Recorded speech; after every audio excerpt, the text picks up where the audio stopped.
Hi ನಮಸ್ಕಾರ. ನಮಸ್ಕಾರ. ಮತ್ತೆ ಎಷ್ಟು ಜನ ಮಕ್ಕಳಿದ್ದಾರೆ ನಿಮಗೆ? ಇನ್ನೂ ಮಾಡ್ಕೊಂಡಿಲ್ಲ. ಇನ್ನೂ ಮದುವೆ ಇಲ್ವಾ? ಅಂತ ಕಷ್ಟನೇ ಬೇಡ ನನಗೆ. ಅಂತ ಕಷ್ಟನೇ ಬೇಡ ನನಗೆ. ಕಷ್ಟನಾ ಅದು? ಸಖತ್ತು ಸಖತ್ ಕಷ್ಟನಾ? ನಾವೇ ಈ ಕಾಲದಲ್ಲಿ ಸುಮ್ಮನೆ ಮಕ್ಕಳೆಲ್ಲ ಮಾಡ್ಕೊಂಡು ಸುಮ್ಮನೆ ಎಷ್ಟೊಂದು ಟೆನ್ಷನ್ ಸ್ಕೂಲೆಲ್ಲ ತೊಗೊಳ್ತಾರೆ. ಆರಾಮಾಗಿ ಒಬ್ಬರೇ ಇಟ್ಕೊಂಡೆ ಒಬ್ಬರನ್ನೇ ಇಟ್ಕೊಂಡಿರ್ತೀರಾ? ಸರಿ, ಓಕೆ. ನೀವು ಏನು ಮಾಡ್ತಾ ಇರೋದು? ನಾವು ಓದ್ತಾ ಇದ್ದೀರಿ ಸೆಕೆಂಡ್ ಪಿ ಯು. ಆಗಲೇ ಮಕ್ಕಳ ಬಗ್ಗೆ ಎಲ್ಲ ಮಾತಾಡ್ತೀರಾ? ಟೆನ್ಷನ್ ಆಗ್ಬಿಟ್ಟಿದ್ರಿ ಈಗ? ಇಲ್ಲ, ನಮ್ಮ ಮಕ್ಕಳೇ ಬೇಡ ನಮಗೆ. ಮತ್ತೆ ಮದುವೆ ಹಾಕ್ಬೇಕು? ಸುಮ್ಮನೆ ಹಂಗೆ ತಿರುಗಾಡ್ಕೊಂಡು ಹಂಗೆ ಆರಾಮಾಗಿರ್ತೀನಿ ನಾನು ಒಬ್ಬನೇ. ಓಕೆ, ನೀವೇನಾದರೂ ಒಂದು ದಿವಸ CM ಆದರೆ ಏನು ಮಾಡ್ತೀರಾ? CM ಆದರೆ ಇವಾಗ ಕರೆಂಟಾಗಿ CM ಅವರು ಈ ಹುಡುಗಿರಿಗೆ ಫ್ರೀ, ಅದು ಫ್ರೀ ಎಲ್ಲ. CM ಆದರೆ ಎಲ್ಲರಿಗೂ ಈಕ್ವಲ್ ಆಗಿ ಮಾಡಬೇಕು. ಪಾಪ ನಮ್ಮ ಹುಡುಗರು ಏನು ಪಾಪ ಮಾಡಿದ್ದಾರೆ?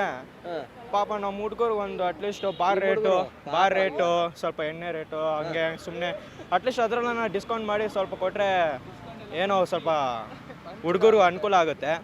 ಬರೀ ಹುಡುಗಿರ್ಗೇನೆ ಎಲ್ಲ ಅನುಕೂಲ ಮಾಡ್ಕೊಂಡು ಇವಾಗ ಸುಮ್ಮನೆ ಇಲ್ಲದೆ ಇರೋದೆಲ್ಲಕ್ಕೆಲ್ಲ ಯಾವ್ದು ಬಸ್ ಫ್ರೀ ಅಂತೆ, ಆಮೇಲೆ ಏನದು ಕರೆಂಟ್ ಬಿಲ್ 200 ಯೂನಿಟು ಅದೆಲ್ಲ ಯಾಕೆ ಬೇಕು? ಸುಮ್ಮನೆ ಹುಡುಗರಿಗೂ ಸ್ವಲ್ಪ ಅನುಕೂಲ ಆಗಲಿ ಅಂತ ಸ್ವಲ್ಪ ಅದು ಅಲ್ವಾ? ನೋಡಿ, ಹುಡುಗಿರೇ ಹೇಳ್ತಾವ್ರೆ ನೋಡಿ, ಪಾರ್ಶಿಯಾಲಿಟಿ ಮಾಡಬಾರ್ದು. ಪಾಪ ಎಣ್ಣೆ ರೇಟ್ ಕಡಿಮೆ ಆಗ್ಬೇಕಂತೆ, ಬಸ್ಸು ಗಿಸ್ಸದೆಲ್ಲ ಕ್ಯಾನ್ಸಲ್ ಆಗ್ಬೇಕಂತೆ, ಆಮೇಲೆ ಪಾಪ ಅವ್ರ ಹುಡುಗರಿಗೆ ಸ್ಪೆಷಲಿ ಇವ್ರ ಹುಡುಗರಿಗೆ ಪಾಪ ಕಡಿಮೆ ಆಗ್ಬೇಕಂತೆ ಎಣ್ಣೆ ರೇಟು. ಇವ್ರ ಹುಡುಗರಿಗೆ ಮಾತ್ರ, ಬೇರೆ ಯಾರಿಗೂ ಅಲ್ಲ.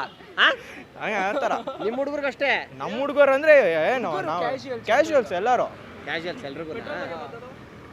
ಪೆಟ್ರೋಲ್ ಆಮೇಲೆ ಬಿಟ್ಟಾಕ ಅದು ಸ್ವಲ್ಪ ಎಕಾನಮಿ ಕಮ್ಮಿ ಆಗ್ಬಿಡ್ತಾನೆ, ಎಕನಾಮಿಕ್ ಸಿಸ್ಟಮ್. ಹೌದಾ? ಅಷ್ಟೇ. ಇಷ್ಟನ್ ಎಷ್ಟು ಜನ ಹುಡುಗರು ಇದ್ದಾರೆ ನಿಮಗೆ ಫ್ರೆಂಡ್ಸು? ಬೇಜಾನ್ ಜನ ಇದ್ದಾರೆ. ಎಷ್ಟು ಜನ? ಏನು ಒಂದು ಇದ್ದಾರೆ. ದಿನ ಹುಡುಗರು ಫ್ರೆಂಡ್ಸ್ ಆಗ್ತಾರೆ. ಎಲ್ಲ ಫುಲ್ ಎಣ್ಣೆನೇನಾ? ಅಂತ ಇಲ್ಲ, ಎಲ್ಲ ಅಂದ್ರೆ ನಾವ್ ಅಂತಾರದು ಮೋಸ್ಟ್ ಆಫ್ ದಿ ಹುಡುಗರು ಅದೇ ಪ್ರಿಫರ್ ಮಾಡ್ತಾರೆ. ಹೇಳ್ಬೇಕಂದ್ರೆ ಈಕ್ವಲ್ ಆಗಿ ನೋಡ್ಕೋಬೇಕು ಎಲ್ಲಾರ್ಗು. ಹೌದು, ಕರೆಕ್ಟ್. ಓಕೆ, ಅಷ್ಟೇ. Thank you brother. Super brother. ನೀವು CM ಆಗ್ಬಿಟ್ರೆ ಮಾತ್ರ ನಿಜವಲ್ಲೂ ತುಂಬ ಉದ್ಧಾರ ಆಗ್ತೀವಿ ನಮ್ಮ ದೇಶ.